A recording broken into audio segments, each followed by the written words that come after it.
Maafkanlah kesalahan. Jangan jadi orang yang anti memaafkan.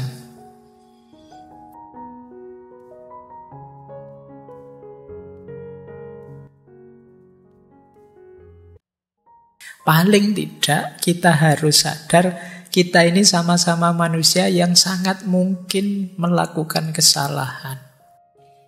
Kalau kita anti memaafkan, bagaimana nanti pada satu ketika kalau kita yang perlu untuk dimaafkan? Kalau orang isinya hanya balas-membalas, hidup ini mesti sangat berat kita jalani. Maka ayo latihan memaafkan. Dan yang ketiga, kalau ikut quotes ini, ayo berkomitmen, ayo berjanji. Seberat apapun, sesulit apapun masalah, untuk tidak menyerah. Pasti ada jalan keluar. Untuk kebersamaan kita ini biar tetap lanjut. Apalagi kalau sudah diawali dengan memaafkan, diawali dengan kenangan atas memori-memori kebersamaan sebelumnya. Jadi jangan menyerah. Mungkin kalian punya teman yang punya kasus apa sehingga seolah-olah sekarang putus. Ayo jangan menyerah, jangan putuslah. Ada 1001 alasan untuk kita melanjutkan kebersamaan. Jangan cengeng. Baik, terus ada lagi nasihat. Ini perlu kebijaksanaan, nasihat yang kedua ini. Untuk mengetahui kapan harus pergi dan kapan harus mendekat. Itulah kunci kebersamaan yang langgeng. Jadi ketika kita bersama seseorang atau mungkin banyak orang, kita juga harus tahu diri. Kapan maju, kapan mundur, kapan mendekat, kapan menjauh, kapan menemani, kapan membiarkan dia sendiri. Ini tips dan triknya untuk melanggengkan kebersamaan. Tidak mentang-mentang, wah saya kan teman dia Pak, saya kan pasangannya dia, berarti saya harus ada di sisinya terus. Tidak harus begitu. Jadi kalian juga harus ngerti kapan mundur. Dia ketoi kok deket aku terus, lama-lama dia sebel ya. Ya kamu harus peka itu. Pamitlah pulang. Iya. Kok diajak ngomong kok tidak menanggapi, tiba-tiba menguap, tiba-tiba apa, ya kamu pekalah. Ya. Jadi kok tiap kali bertamu kok gelagatnya tidak menyenangkan, mungkin dia tidak senang. Saya sering bertamu, ya jarang-jarang lah. Tunggu sampai dia kangen. Kok tidak kangen-kangen Pak, lama ya. Iya. Ya berarti kamu tidak ditunggu. Jangan-jangan dia lebih senang kalau kamu jauh. Oke, itu kamu harus, ya bahasa sederhananya, tahu diri. Kadang-kadang ada orang yang tidak tahu diri. Wah, dia sahabat saya Pak, CS saya Pak, terus kamu di kos-kosannya tidak pulang-pulang. Ayo ya, ini yang melanggengkan persahabatan. Jangan sampai kalau kamu ada temanmu datang terus temanmu bilang, wah ini bahaya datang ini, masalah datang ini, itu alamat sudah. Karena sebelumnya kamu tidak peka, jadinya tidak langgeng. Nah, ada lagi Alexandra Penny, ini jurnalis, penulis dari Amerika juga. Ujian terakhir dari sebuah kebersamaan adalah saat kamu tidak setuju namun tetap bertahan berpegangan tangan. Ya hidup ini memang apalagi bareng orang lain tidak jaminan pikirannya dia selalu sama dengan kita.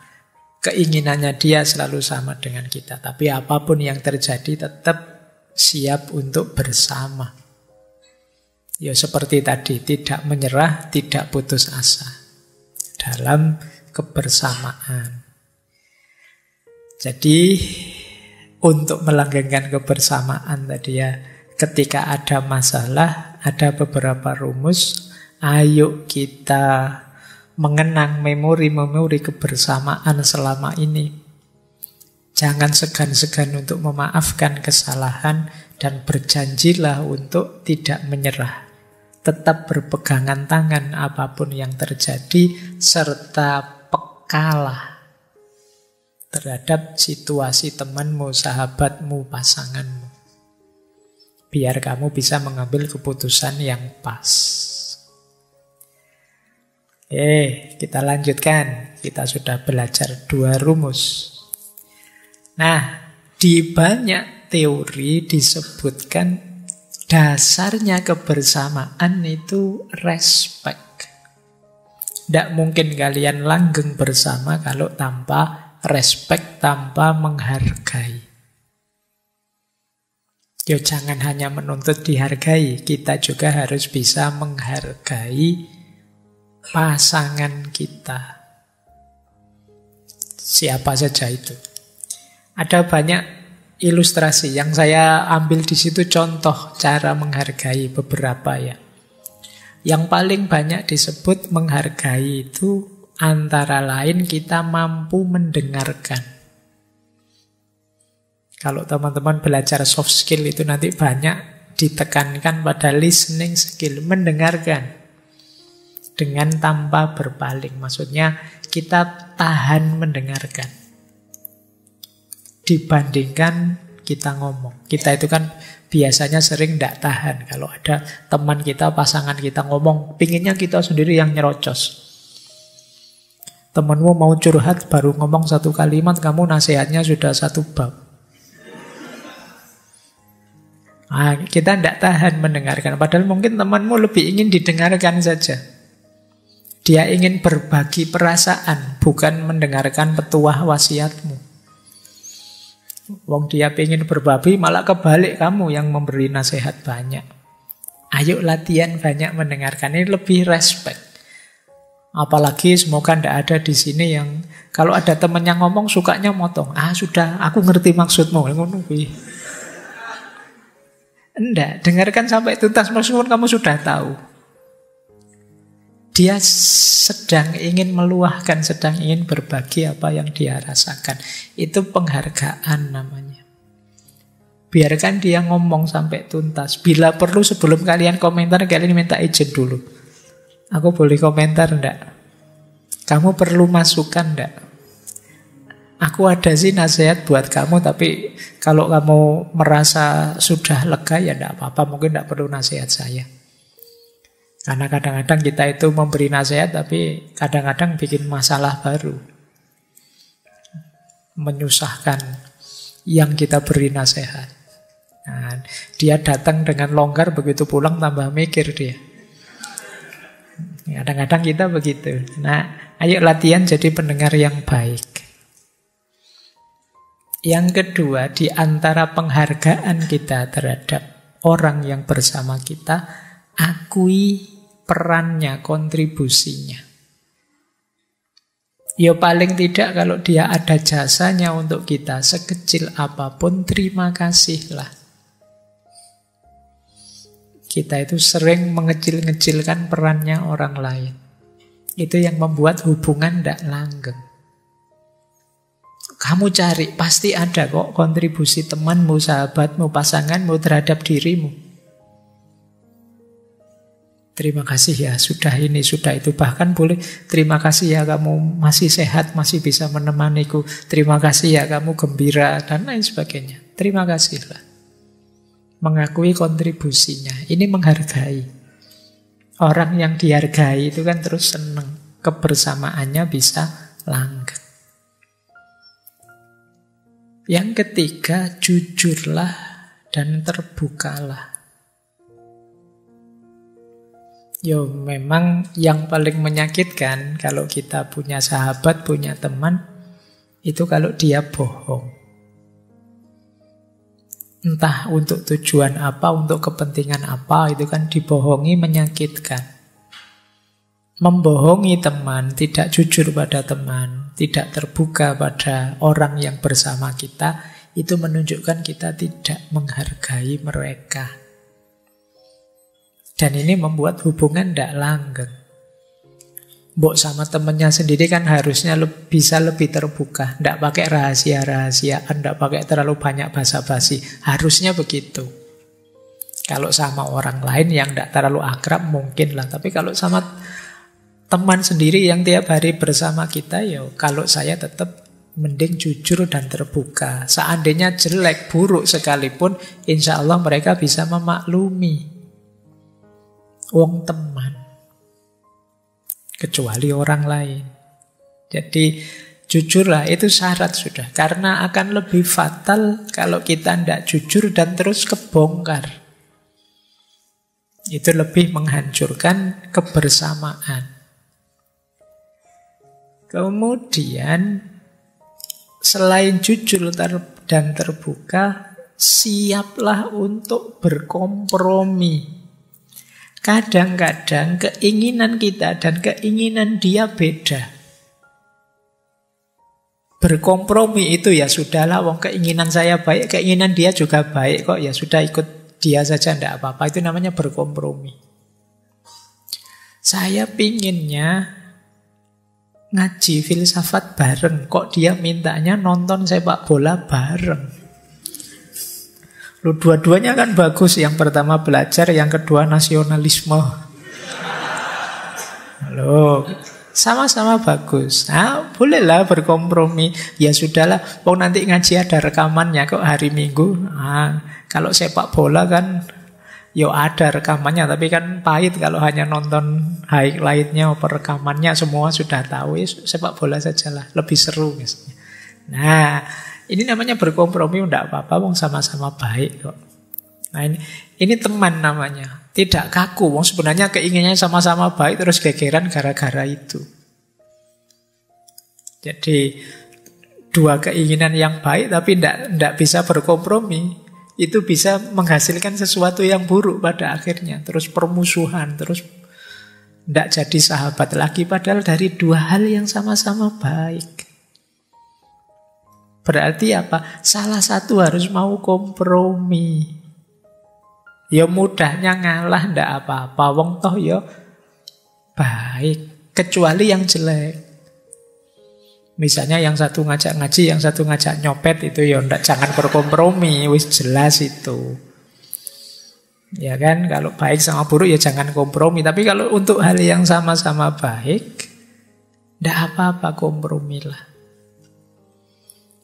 Ini demi apa? Kebersamaan. Ini menunjukkan kita menghargai dia. Sebenarnya saya ingin ngaji sih, tapi kamu pinginnya nonton sepak bola tadi, tidak apa-apa. Saya tak temani nonton sepak bola. Nanti hari Minggu kita dengarkan rekamannya ngaji misalnya. Ini namanya berkompromi. Terus, penghargaan pada orang lain, selain tadi mengakui kontribusi, kita juga harus siap mengakui kalau kita salah. Minta maaf lah. Itu namanya menghargai dia. Kadang-kadang kita itu egonya kuat. Sadar salah tapi kita kan gayanya, alah salah kayak gini aja kok dibesar-besarkan. Itu kalau kita yang salah. Kalau temennya yang salah kok tidak minta maaf. Itu kita sering begitu. Dibalik sebenarnya. Kalau teman kita salah, kalau memang memungkinkan kita segera memaafkan. Kalau kita yang salah, tidak usah mikir, minta maaf lah. Jadi ini biar kepribadian kita menyenangkan, biar pasangan kita menganggap, oh dia menghargai aku. Meskipun salah cuma itu saja, dia minta maaf, padahal sudah aku lupakan loh. Nah, itu kan menggembirakan bagi temanmu. Oke, minta maaf ya, tadi sandalmu saya pakai. Oh, enggak apa-apa. Tadi uangmu saya pakai. Oh, enggak apa-apa. Banyak loh. Oh, kalau banyak ya hitung-hitungan. Baik, jadi minta maaf ya. Terus dukung keinginan baiknya. Di antara fungsi kehadiran kita itu kan pendukung. ya pendukung untuk yang baik-baik. Kalau dia punya keinginan, punya cita-cita, dukung. Tidak hanya dengan kata-kata, kalau bisa ya dengan apa yang kita bisa, yang kita mampu. Kemudian hormati batasannya. Hormati batasannya. Itu setiap orang punya batasan sendiri. Hormati dia. Dalam banyak hal, mungkin makanan, mungkin apapun itu. Saya tidak suka kalau kamu begini-begini di tempat saya, kamu hormati. Nah, saya tidak senang kalau makan itu sambil begini, atau kalau menu makanannya begini-begini, saya tidak suka, saya agak diet ini, dan lain sebagainya. Setiap orang biasanya punya batasannya sendiri, dan kamu hargai itu. Kalau apel di sini, paling malam jam 10 ya, misalnya. Loh, wong aturannya sampai jam 11 ya, tapi kamu pulang mau jam 10, wis, itu batasan dia. Mungkin jam 10 ke atas dia ada yang lain mau apel. Jadi, ya tetap kamu hargai dia. Oh ya masih pacar. Oke, hormati. Setiap orang punya batasan, punya privasinya sendiri. Jadi jangan ditabrak. Misalnya, wah saya sekarang punya penyakit asam lambung ini, jadi tidak bisa makan makanan ini. Yo kamu hargai. Tidak kamu paksa-paksa. Enak loh ini, enak terus kamu bosan. Tidak, kamu hargai. Baik. Terus seandainya tidak setuju, yo jangan diekspresikan dengan teriak-teriak, marah-marah, apalagi merendahkan. Dasar kamu tidak pinter, dasar kamu orang desa, dasar kamu tidak. Jadi ungkapkan tidak apa-apa. Justru memang kadang-kadang kita harus jujur. Kalau tidak setuju, saya tidak suka sih yang seperti itu, tapi yo saya hargai pilihanmu. Itu kan lebih nyaman untuk dia. Saran saya sih kamu jangan begitu, nanti menyakitkan orang lain. Sudahlah, lain. Tanpa harus maki-maki, tanpa harus teriak-teriak, tanpa harus merendahkan. Kemudian berikan ruang untuk privasi dia. Ya seperti tadi ya, pekalah. Setiap orang perlu privasinya sendiri-sendiri. Jangan mentang-mentang teman akrab kamu di kamar kosnya bukai lemari, bukai laci, bukai wah. Dompetnya kamu buka. Wah. Iya, kadang-kadang kamu begitu kan. Wah, teman saya ternyata uangnya sampai tanggal sekian tinggal 75.000. Kamu sampai detail kamu tahu, dia tidak punya privasi sama sekali. Nanti kamu nongkrong di kamarnya, WA-nya kamu bukai semua. Wah, yes. Hargai privasinya dia. Itu penghargaanmu padanya. Terus tentu saja jangan bicara buruk tentang dirinya. Dan yang terakhir, di depan dia kita juga harus menghargai diri kita. Bentuk penghargaan kita padanya antara lain dengan kita menghargai diri kita. Misalnya kita pakai pakaian-pakaian yang sopan, itu kan menghargai diri kita, juga menghargai dia. Ngomong yang santun itu menghargai diri kita, menghargai dia. Penghargaan-penghargaan seperti ini akan melanggengkan kebersamaan. Ayo latihan. Hidup itu jadi indah, nyaman dalam kebersamaan kalau rumus ini kita pakai.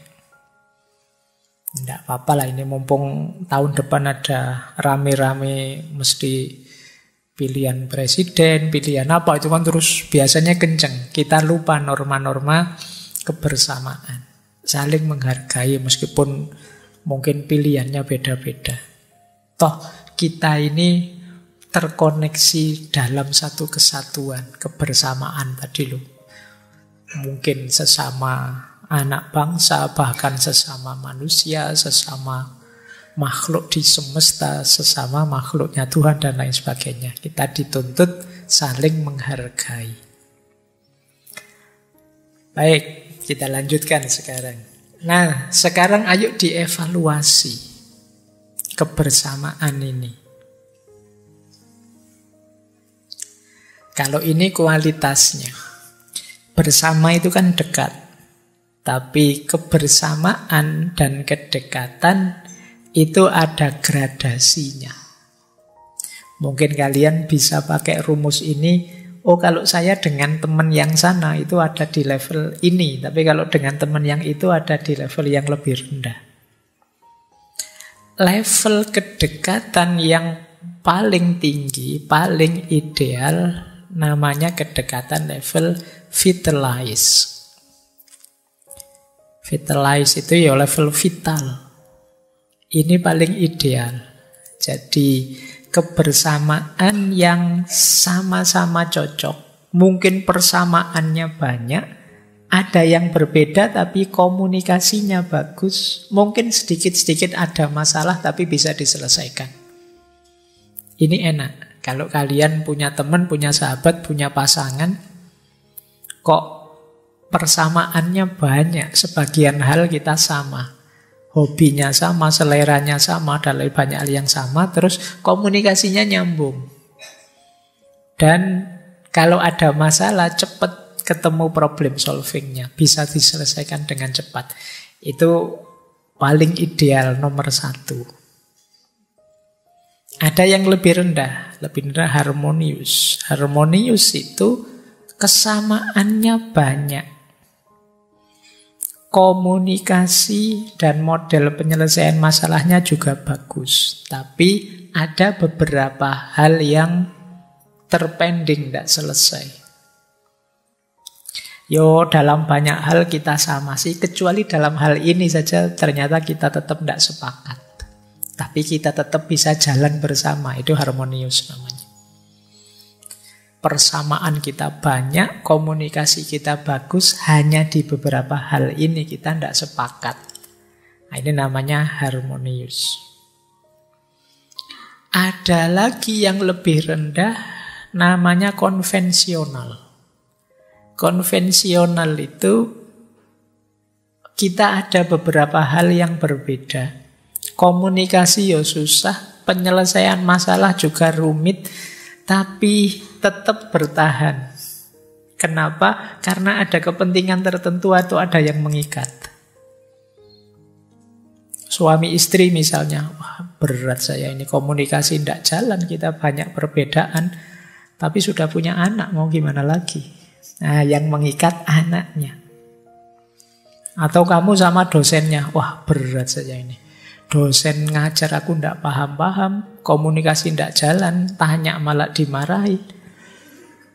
Mau protes gimana, tidak protes gimana, tapi kalau saya misalnya keluar dari kelas ini, nanti nggak lulus mata kuliah, sudahlah saya jalan saja. Ini namanya konvensional. Ada yang mengikat. Nah, mungkin kalau di kelas tadi ya kamu butuh nilainya, sehingga kamu bertahan di situ. Kalau rumah tangga mungkin anaknya, atau kamu sama temenmu, temen akrab, tapi sering gak cocoknya lebih banyak, diajak komunikasi tidak bisa, tiap hari gegeran. Tapi kamu butuh motornya untuk antar jemput. Akhirnya kan kamu bertahan, wis gak apa-apa, tak betah-betah ke. Yang penting ada tumpangan gratis. Nah, ini namanya konvensional. Nanti ada yang ini lebih parah. Namanya conflicted. Berbeda dalam banyak hal, harus berjuang untuk berkomunikasi dan menyelesaikan masalah, masih ingin bertahan meskipun jungkil balik terus, sering berkonflik dan berselisih, tapi masih berjuang.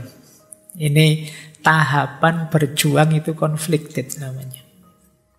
Aku ingin terus bareng sih. Jadi fase-fase perjuangan tiada akhir untuk mempertahankan hubungan. Itu conflicted namanya. Kalau yang konvensional tadi kan tidak terlalu berjuang karena otomatis harus bertahan. Karena ada yang mengikat. Kalau conflicted ini fase berjuang. Tiap hari harus berjuang mempertahankan hubungan. Nah, fase paling rendah devitalize. Mengalami devitalisasi. Kalau ini sudah lelah berjuang, lelah berkonflik, sama sekali sudah tidak nyaman. Di sini sudah muncul opsi, ayo pisah saja. Tidak usah bersama lagi, itu sudah devitalize. Oke ya, jadi sebelum pisah ternyata masih ada fase, jangan kesusu diputus.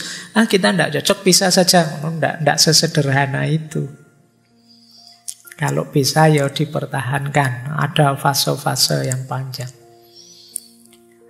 Teman-teman boleh sekarang dievaluasi punya relasi dengan apa, dengan siapa saja, ada di tahapan mana. Alhamdulillah kalau sebagian besar relasinya vitalize, paling tidak ya harmonius lah, paling apes konvensional.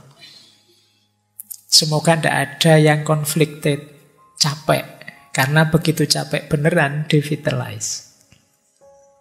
Ayo, mulai dievaluasi ya. Lelah sudah aku dengan hubungan kita, ya sudah. Berarti sudah devitalize. Sudah tidak mau lagi saya berjuang, capek aku. Devitalize. Ini opsi terakhir kalau yang ini ya. Baik, ini kualitas kedekatan saja untuk mengukur sejauh mana kita masih dekat atau sudah jauh. Yuk, belajar lagi sekarang. Mode kebersamaan ideal. Kalau tadi kan jenis kedekatan, kalau ini jenis kebersamaan, tapi yang positif. Cirinya 3, kebersamaan ideal itu. Yang pertama, husnul mu'asyarah. Ini saya pakai bahasa Arab. Yang kedua, husnul mu'amalah. Yang ketiga, husnul musyarakah. Husnul mu'asyarah itu artinya pergaulannya baik. Husnul mu'amalah itu timbal balik interaksi dialektikanya baik. Husnul musyarakah itu kerjasamanya baik. Ini hubungan apa saja, perlu 3 kualifikasi ini. Kalau ada salah satu yang hilang, hubungan ini mudah tergoncang. Kebersamaan ideal yang pertama, cirinya husnul mu'asyarah. Pergaulannya harus baik. Syaratnya pergaulan baik itu akhlak dan adabnya harus terpenuhi. Buahnya cinta. Pergaulan yang baik itu lama-lama akan membuahkan cinta. Ancamannya cuek dan niradab. Begitu orang melupakan adab dan akhlak atau cuek dengan yang lain, pergaulan pasti tidak baik-baik saja. Mesti ada masalah. Dan kalau tidak ada akhlak dan adab, pergaulan jadi tidak baik. Cirinya pergaulan yang tidak baik apa? Penuh prasangka dan kebencian. Jadi ini rumus-rumusnya ya. Untuk bergaul dengan baik kita butuh akhlak dan adab. Kalau kita bisa memenuhi akhlak dan adab, pergaulan yang baik itu akan membuahkan cinta. Yang mengancam pergaulan yang baik yaitu cuek atau abai dan niradab. Jadi kalau bergaul lupa dengan akhlak, lupa dengan tata krama. Pengabaian dan niradab itu biasanya akan melahirkan prasangka dan kebencian. Pikiran-pikiran yang negatif terhadap pasangan kita. Ini syarat pertama. Kalau sudah sukses bisa bergaul dengan baik, kita harus lanjut berinteraksi, bermuamalah dengan baik. Syaratnya apa muamalah dengan baik itu? Pemahaman dan komitmen. Pemahaman itu mutual understanding tadi, saling memahami. Dan komitmen, aku hanya ingin yang baik saja untuk dirimu. Aku ingin melakukan yang baik saja untuk dirimu. Buahnya apa? Persatuan, kompak, kedekatan. Jadi interaksi yang baik karena diawali dari niat baik untuk berkomitmen dalam kebaikan, pada akhirnya kita tambah dekat, tambah kompak, tambah bersatu. Jadi kalau ingin membangun persatuan, kita perlu husnul mu'amalah. Untuk bisa husnul mu'amalah, syaratnya husnul mu'asyarah. Ini relasi bisa berdua, bisa bertiga, bisa relasi seluruh bangsa. Jadi ini syarat-syaratnya. Ancamannya apa? Ancaman itu kalau kita melakukan ini ya husnul mu'amalahnya gugur egoisme. Hanya mikir kepentingan kita sendiri. Hanya mikir kebutuhan kita sendiri, tidak kita pikirkan yang lain. Yang bermuamalah dengan kita. Itu akan gugur muamalah yang baik. Hasilnya apa kalau kita egois? Perpecahan dan konflik. Kalau teman-teman hari ini merasa, Pak, rasanya kita itu diambang perpecahan, kok banyak sekali konflik. Coba dilacak ke belakang. Apakah pergaulan kita selama ini sudah baik? Kok interaksinya tidak baik, melahirkan perpecahan? Dengan syarat-syarat yang di atas tadi. Sudahkah kita berakhlak, beradab? Sudahkah kita saling memahami dan berkomitmen untuk melakukan kebaikan? Kalau interaksi kita sudah baik, baru kita bisa melakukan yang ketiga. Husnul musyarakah, kerjasama yang baik.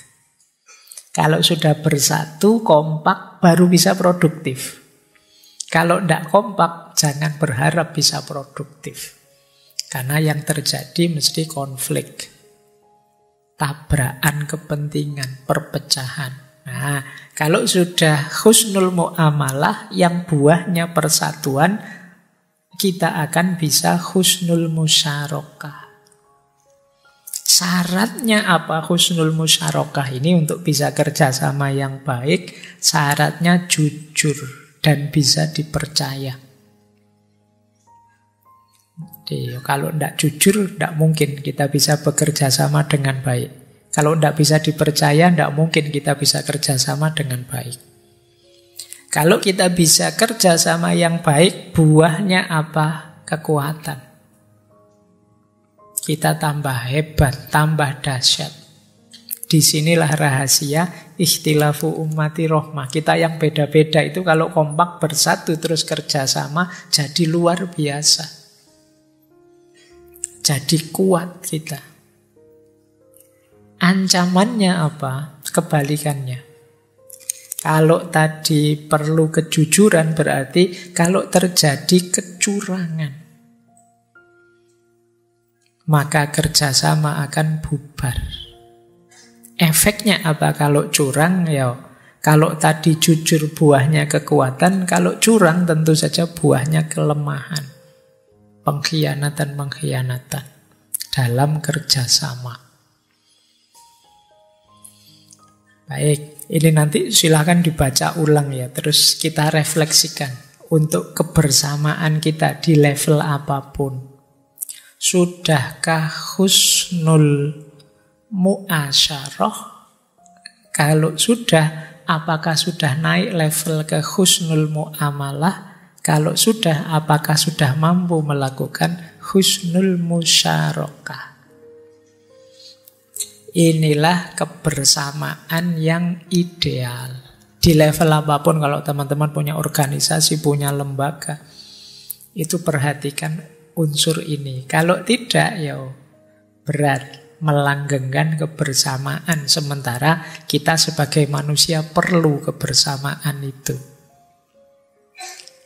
Oke, kita lanjutkan. Kalau ini kebalikannya. Kebersamaan yang merusak. Ya, saya pakai istilah toksik ya. Teman-teman kan familiar dengan istilah toksik itu hari ini. Punya teman yang toksik, punya sahabat yang toksik, punya pasangan yang toksik. Seperti apa sih kebersamaan yang toksik itu? Ini saya merangkum dari mana-mana, ketemunya ternyata banyak. Cirinya kebersamaan yang toksik. Berarti apa? Kok ada kebersamaan yang seperti ini, hindari. Inilah saatnya kita uzlah. Kenapa? Karena kebersamaan di circle kita ternyata merusak. Apa saja kebersamaan yang merusak itu? Yang pertama, kebersamaan yang egois, tidak saling mendukung, a lack of support. Jadi kebersamaan itu hanya jadi jembatan untuk kepentingan sendiri. Nah, itu toksik berarti. Tidak ada nilainya kebersamaan. Tidak ada yang mendukung kita untuk jadi lebih baik dari kebersamaan itu. Yang kedua, rivalry. Kebersamaan yang membuat kita capek karena isinya saingan terus. Saling iri. Kamu nilainya berapa? Saya dapat B. Mending aku B+. Dan kamu dikejar-kejar gitu terus. Tiap ketemu dia yang ditanya itu. Sudah punya pacar? Belum. Mending aku sudah dapat. Anaknya berapa? Belum dapat. Saya sudah 1. Padahal nikahnya duluan kamu loh ya. Kamu dikejar-kejar terus sama. Rivalry. Ini hati-hati kalau punya teman, punya sahabat seperti ini, minggir wae daripada kamu capek. Dikejar-kejar terus, hidup ini kayak lomba lari terus. Kamu sampai mana? Aku loh sampai di sini itu kan. Biasanya orang ngomong gitu kan mau nyombongi kamu. Menghindarlah. Ini yang jenis toksik ya. Jadi kamu yang bisa ngukur nanti apakah ini membahayakan hidupku, karena nanti ada yang ngajak rival, ngajak ini tapi positif. Yuk kita tambah baik, yuk ayolah kamu niru aku gitu loh. Aku sudah sekarang tiap hari sudah bisa ngaji 1 juz misalnya kayak gini, tidak apa-apa. Ngajak perlombaan yang baik, bukan perlombaan yang merusak. Alah, kamu kalau naik motor kecepatannya berapa? Aku loh sudah bisa 100 lebih sekarang, kamu masa tidak berani, gitu. Rivalry. Kalau itu toksik, merusak, tinggalan wis. Cari yang positif. Terus kebersamaan yang blaming. Blaming itu ya isinya misu-misu, mencela-cela, maki-maki, merendah-rendahkanmu. Hindari saja. Tidak ada gunanya. Wong tadi dasarnya kebersamaan itu saling respect. Kok tiap kali bersama kamu dimarahi terus, dicela-cela terus. Kamu itu kurang soleh, kamu itu. Jadi orang itu mbok yo yang tawaduk gitu. Jadi orang kamu repot terus dimarahi terus. Jadi kamu pengen jadi orang baik malah nggak jadi. Karena digituin terus. Nah kalau sampai level itu tinggalan. Itu namanya sudah toksik. Kemudian kebersamaan yang diktatorship. Kamu diatur terus, diarah-arahkan terus. Jadi kamu harus begini loh, kamu harus begitu loh. Masa gitu aja ndak bisa gini loh. Itu capek kamu tiap hari digituin. Controlling behavior. Tinggal saja kalau ada kebersamaan yang seperti itu. Kemudian kebersamaan yang disrespect, tidak menghargaimu. Tadi ciri-ciri penghargaan sudah ya. Berarti lawannya itu berarti disrespect. Tidak mau minta maaf, inginnya menang sendiri dan lain sebagainya. Itu tidak menghargaimu. Maka itu jenis toksik. Kemudian kebersamaan yang dishonesty, tidak jujur. Ngapain bersama orang yang tiap hari membohongi kita? Atau gaslighting. Gaslighting itu memanipulasi kita untuk kepentingannya. Jadi kita hanya alat baginya untuk kepentingannya. Kita hanya jadi gojeknya yang diminta tiap hari nganter. Kita hanya jadi tukang pijetnya kalau pas kita capek. Kita hanya jadi juru tulisnya kalau kita butuh nulis. Kita dimanfaatkan terus, dimanipulasi terus. Toxic. Tinggal saja kamu tidak berkembang di situ.